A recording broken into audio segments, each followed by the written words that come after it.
పల్నాడు జిల్లా పిడుగురాళ్ల పట్టణంలో తెలుగుదేశం పార్టీ కార్యాలయంలో గురజాల మండలం చెర్లగుడిపాడు గ్రామం ఎస్సీ మాదిగ సామాజిక వర్గం చెందిన 70 కుటుంబాలు వైసీపీ పాలన పట్ల విసుగు చెంది తెలుగుదేశం పార్టీ విధానాలు నచ్చి గురజాల నియోజకవర్గ ఉమ్మడి అభ్యర్థి ఎర్రపతినేని శ్రీనివాసరావు సమక్షంలో తెలుగుదేశం పార్టీలో చేరారు. పార్టీలోకి చేరిన వారు పేరుపోగు మరియదాసు, పట్రా చిన్నబాబు, గంగవరపు కృష్ణబాబు, పెరుపోగు రత్తయ్య, కొమ్ముదానబాబు, పట్రా చిన్నయేసులు, పట్రా మరియదాసు, పట్రా కోటేశ్వరరావు, పట్రా ఎస్ బాబు, పట్రా చిన్న కోటేశ్వరరావు, పట్రా ఎస్ బాబు, పట్రా అబ్రహం, పట్రా కోటేశ్వరరావు, కడియం దానా జాబు, పేరుపోగు రమేష్, పేరుపోగు సామ్యులు, పేరుపోగు కృష్ణయ్య, కొమ్ము యాకోబు, పట్రా చిన్న వెంకటయ్య, పేరుపోగు సురేష్, పాతర్ల అజయ్, పేరుపోగు నాగేశ్వరరావు, వేల్పుల అబ్రహం, బొక్క లక్ష్మయ్య, పేరుపోగు రాజు,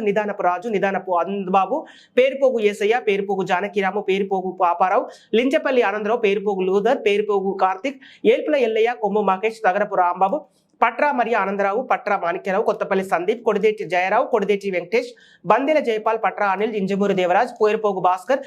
పేరుపోగు ఏసయ్య, వినుకొండ యేసుబాబు, పేరుపోగు ఇస్సాకు, పేరుపోగు చిన్నలచ్చయ్య, ఏపూరి దావీదు, పట్రా ఏహోను మొత్తం 70 కుటుంబాలు మాజీ సర్పంచ్ పల్సూరి నాగేశ్వరరావు ఆధ్వర్యంలో వైసీపీ పార్టీని విడి టీడీపీ పార్టీలో చేరారు.